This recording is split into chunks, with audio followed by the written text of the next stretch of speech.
Authenticity on YouTube, it's a death trap, but so is prison. That's me smiling in a prison photo. And guess what? You're not supposed to smile in a prison picture, but that's also me being authentic. And this video is about authenticity. And if you can't be authentic and try to get this thing zoomed in the right way, then there we go. Wait, it's still not authentic. I'm trying to be my authentic self. Here we go. Authenticity, authenticity. Okay, there it is. All right, here's the picture. I'm in the middle and I'm standing next to two of my childhood friends who I grew up with. And one thing that I always got when I was in prison, well, not just prison, but if you was to go back and ask these individuals who I'm in the picture with, they would probably agree with each other on one thing when it comes to me. And that is sometimes I do things that don't make no sense. And I've been told that my whole life, but I just want to be my authentic self. So in this picture, let me zoom my face in because they probably don't want to be seen with me anyway. Now, honestly, both these guys are awesome and they're my good friends and they're lifelong friends. And I really appreciate both of them. But back to me and my silly smirk in the picture. I probably in all likelihood ruined the picture because of my silly smile. As you can see, I'm not just smiling, but I'm smiling almost like I'm laughing. Why do I look so happy in prison? I don't know. I was just being my authentic self. I always felt like it was okay to be me no matter where I was. And that usually meant being a little bit different. That meant always for me thinking outside the box. And where am I going with this video? Well, be patient. I'm going to tell you how this all connects to YouTube and authenticity on YouTube and the advice that many people say about YouTube and do not be your authentic self and trends and why trends actually kill people. I remember growing up, there was a album by a group called Pantera, and I'm from the South, so Pantera would resonate with me. And it was called The Great Southern Trend Kill. And it always made me think about something about trends and how trends kill all kinds of creativity and trends kill people's thought process. Trends kill hope. You don't want to be the person who jumps on and off trends. What I mean by authenticity is I mean this. Why should you get on YouTube and do what everybody else is doing when it's called YouTube? YouTube. Wait, can we put it there? YouTube. That's the sign for YouTube. It was the universal universal sign for be yourself on YouTube. See, it's about you. It's not about the trends. See, now you're trying to do what everybody else is doing instead of doing what you should be doing, being who you are. Now, hear me out here. We all have organic and expressions of ourselves that come from our cultural and background, basically our cultural upbringing. We grew up in different places. We did different things. Our parents raised us different. Some of us were raised by wolves. Or was that monkeys that Tarzan was raised by? Tarzan was raised by monkeys. Who was raised by wolves? Anyway, some of us were raised in menageries. And some of us were raised in castles. So we're going to have a different expression and a different experience. And so when we come on YouTube, we should not sound and look alike. Here's the thing. And wait, hold on. Let me fix this again. All right, there it is. All right, calm. I'm not supposed to. They tell me when I go listen to the gurus on how to blow my YouTube channel up, everything I'm doing, they say don't do. I'm not going to get viewers. You're not going to get the likes and the subscribes, and you're not going to get the comments. And I came into this thing a couple years ago when I got on YouTube, and I said the one thing that I wanted to do was be myself. I was inspired by other channels. I watched different genres. This isn't the only YouTube channel I tried, but I said, what can I talk about that I probably won't get tired of talking about? And I also thought to myself, I said, well, I want to be a daily YouTuber. I want to be somebody who comes on here and gives you daily news. So what would be something? I didn't want to talk about politics. I didn't want to do that. Can I talk about politics? Sure. I can exhaustively talk about politics. But there's a lot of people on YouTube who are talking about politics. Are politics polarizing? Absolutely. Do politics give views? Yes, indeed they do. Even the haters watch the people they don't like so they can criticize them. And then I said, well, what about toys and collectibles. See, I love collecting toys and comic books. Did my whole life. Yeah, I'm a convict who also collects. The collecting convict. I'm the collecting convict. Actually, look behind me. You see some of my stuff all over the ground. I've been putting stuff on eBay because I do sell on eBay too. So I thought about maybe I'll do a reselling channel. But then that was just too niche for me because I would come off with my original personality too, which you can't change the fact that I'm also an ex-con. I'm also a thug. Ex-thug, I'm not a thug anymore. I also rip and ran with some of the people who they consider in society, people that people don't want to be around. My friends who I grew up with, a lot of them were gangsters or dope dealers or people who got in fights and did stuff they wasn't supposed to do. And I thought, well, so maybe I don't want that to come across the wrong way when I'm doing a collectible channel. All that to say, I wound up putting most of my energy, and I even do ministry. I do ministry. I go to church. One of the things that kept me free for the last 21 years, and I don't beat anybody in the head with my religion, and I don't even look at my faith as a religion. I just have a personal relationship with Jesus. And I wanted to do a ministry channel because I enjoy the Word of God. I enjoy speaking about Jesus. It's something I like to do. I've done street ministry. I've planted churches. I've been to foreign nations to do outreach. I've been in local neighborhoods to do outreach. I've been on missions trips. I go to church all the time. But I said, what would I really enjoy talking about? And it was crime and prison. And that's where I wind up here. And so I'm still being my authentic self. Back to the pictures. There's me smiling again, right? Bam, zoom in your face. That's me smiling. And I'm happy. In prison. Zoom out, back to me. So I wound up at the place of crime and prison. I knew I wanted to talk about crime and prison. And the reason I wanted to talk about crime in prison is because I have a desire to see people who commit crime and go to prison changed. I have a desire, I have an interest, and I have a lot of vested interest because of the time I spent in prison and how much I'm still paying for those, consequences that I'm still going through for the crimes that I committed way back when I was a teenager or in my early 20s. And here I am today still dealing with it. And so the reason I started this channel was to make a difference.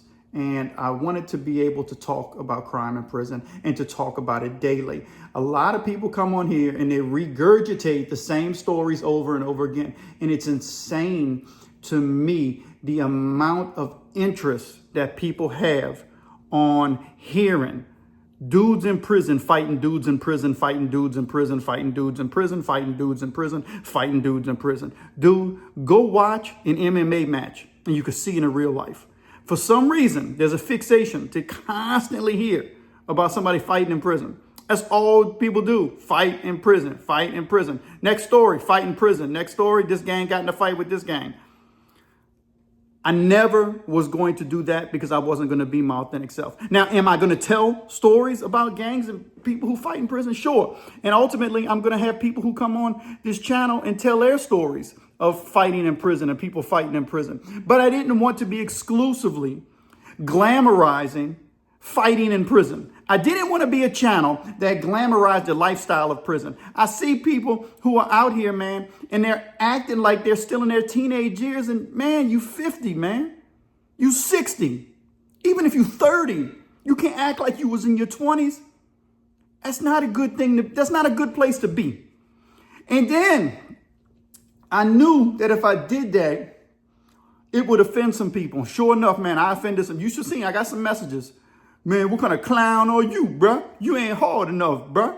Man, you should be ashamed of yourself representing from prison like that. You a punk? Nah, you a punk. Because I'm coming at it in a different way. People can't think differently. I don't want to tell constant stories about fistfights and how hard it is to wake up. They got people in the hardest maximum security prisons in the United States of America. And if you think all that they have to do is tell you stories about prison fights, They're lying. They're lying. Lies, lies, lies. Because if you lock down for 10 years straight in solitary confinement, you ain't getting in a whole lot of fights with yourself and with your demons. That's who you're fighting with, trying to keep your mind sane. Occasionally, you might luck out and the guards might slip and you might get in a fight with somebody, or you might fight the guards themselves because you don't want to come out your cell. But it ain't no fights like that, man. Dudes throwing pee-pee and poo-poo on each other. And nowadays, the system is set up with cameras and movement is very, if you're going to some of these maximum security prisons, and you spend a decade in the hole, in the dungeon, in isolation, your stories are going to be different than somebody who's on the main line. And these dudes are out here in society and they still trying to prove that they were hard. I knew I didn't want to prove to anybody how hard I was. What do I have to prove to somebody who I don't even know how hard I am? I'd much rather you look and say, dang, man, this dude did 10 years in prison and he's successfully living his best life. That's what I'd rather you get. That's what I hope people get. And so when I listen to the YouTube gurus tell me what to do and what not to do, basically they were telling me go copy all the other channels in my genre who are successful. And I looked at that and I thought about that and I said I couldn't do that with a good conscience and a good heart, because they do what they do and I'm going to do what I do. The Pen and The Shank is the most unusual and unique crime and prison channel experience on YouTube. I'm trying to bring you different stories. Can I get on here and talk about Wes Watson? Every time the dude gets arrested, every single prison channel talks about Wes Watson because it brings in views. It's smart. It's a strategic move. I get it. But what good would it be? Don't you have enough news about Wes Watson? Haven't you heard enough about Wes Watson? Aren't you satisfied? Isn't your heart pounded with joy that you've received so much criticism and so much hatred and anger that you building up a rage against Wes Watson too? Listen, he laid his own bed. He's got to lay in it. Dude made some bad decisions. He was blessed with a platform and he acted like a fool, and he's dealing with his consequences. But what good is it going to be for me to come in here and beat the dead horse? You got it everywhere else. And I knew that if I took that route, it was going to take me time. But I did time. So I got time. But the time's also limited. And so I knew one thing about YouTube. If you don't know somebody, you don't care. Any celebrity can come on here and start a channel tomorrow and they're going to have views just because people know them. Or if somebody has a viral moment and they catch me outside, baby, catch me outside, they're going to blow up. But you want to blow up for being a fool? Or you want people to have time? Over time, they'll get to know you. I know consistency is good in life, period. But even if I'm consistent, you still don't know me. So you got to get to know me. And that takes time. And I was cool with that. I understood that. And does it mean that I'm not going to cover trending topics? Sometimes a topic pulls at my heartstring. Or sometimes a viewer asks me to go cover a topic, and I've done that before. And then I'll talk about it. But I don't want to be a channel of gossip neither. I see some channels, man, they just gossip. And maybe that is their authenticity is in gossip. But if your authenticity is in gossip, man, that's tough, man. That's rough. And if you're a person, you feed off of gossip, you're supposed to be a gangster, and all you care about is gossip? Oh, man, that's a rough place to be, man. So here I am. I'm trying to speak about unusual and unique crimes, and that's what I'm delivering. And that's what I want to let you know, that I'm going to continue to bring unusual and unique crimes to the channel. I'm looking for crimes that are different, and I want to deliver them. And I'm looking for prison stories that are different. So it doesn't matter what the gurus say. Be you, be yourself. By yourself, stay away from me unless you learn in life. And respect. Pantera, right? Man, look, be yourself. Be happy about being yourself. We ain't got nobody to impress in life, man. That's what we're going to be. We're going to be authentic. We're going to be ourselves.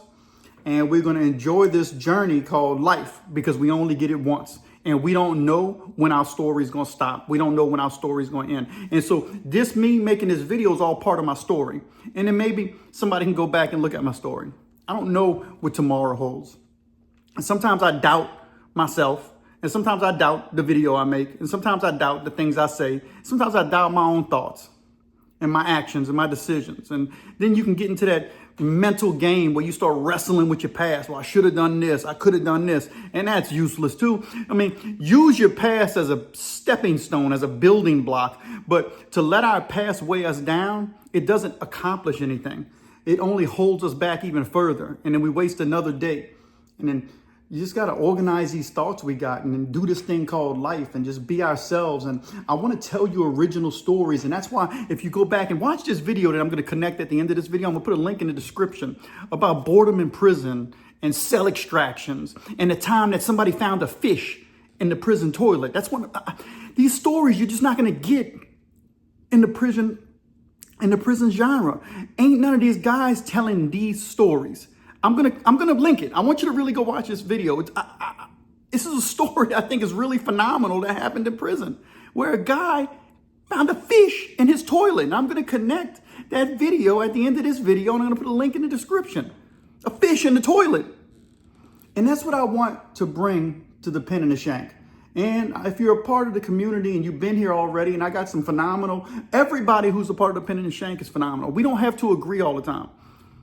Because you're your authentic person and I'm my authentic person. And we come together and we create an authentic channel and an authentic experience where we can disagree, but we're not, I don't know, man. I just want to say that going forward with the Pen and the Shank, I'm going to continue to be myself. And sometimes as life goes on, we get to know more about ourselves. And sometimes as life goes on, we realize that things about ourselves that used to be self-proclaimed truths are no longer self-proclaimed truths. There are things that I'm learning every day that I look back and I'm like, dang, I thought that to be true. Well, I'm like, that ain't true. I believe the lie. And so I'm willing to correct my mind. I don't know everything. I've been alive for not even 50 years yet, almost 50 years. What I know? The world's been in existence for a long, long, long, long time. So you think my little 50 years, I've gathered the greatest knowledge to know everything? I don't know everything, man. Nobody knows everything. People don't want to admit that they're wrong. Listen, if I'm wrong, I'm wrong. I've been wrong before.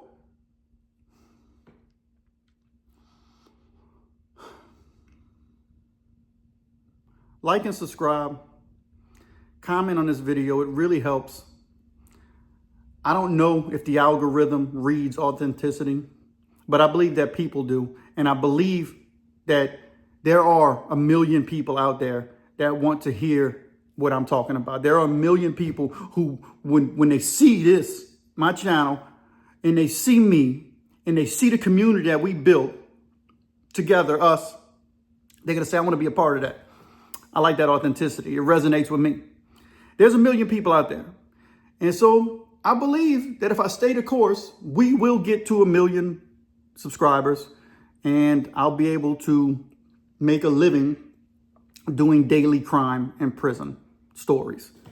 And that's why I keep giving you the daily crime story. I can't keep up with the crime stories, y'all. And the technology is another thing. My authentic self is not technology. I need to learn and broaden my horizon and get better with technology. And that's going to come with the channel as well. Listen, I got stuff. I'll show you, man. I'm going to give y'all a sneak peek behind the scenes. Look at this fancy piece of equipment. I got this fancy piece of equipment last year, or maybe even the year before last year. No, it's been about a year now, over a year and a half I've been having it.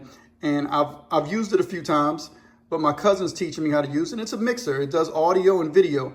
And so I still got other pieces I got to get cameras, but that takes time and it takes money. So you just got to be patient with it. But now you see something that I have. So there it is, a sneak peek behind the scenes at the Pen and the Shank as we get things together. And I'm gonna eventually get a studio set up where we do interviews. It's coming, but for now, I just got to keep doing the videos like this and learning this thing called YouTube. And that's where the authenticity comes in. It's not polished, it's not perfective, but it's real. It's honest and it's sincere. And can you really say that you're getting that from the majority of the YouTube channels that are out there? I think if you're being truthful and we're being truthful, the answer to that is no. It's actually the opposite. Not many channels are being sincere and authentic. It's all smoke and mirrors. But I've given you the real, and that's all I can do. Like and subscribe. Thanks.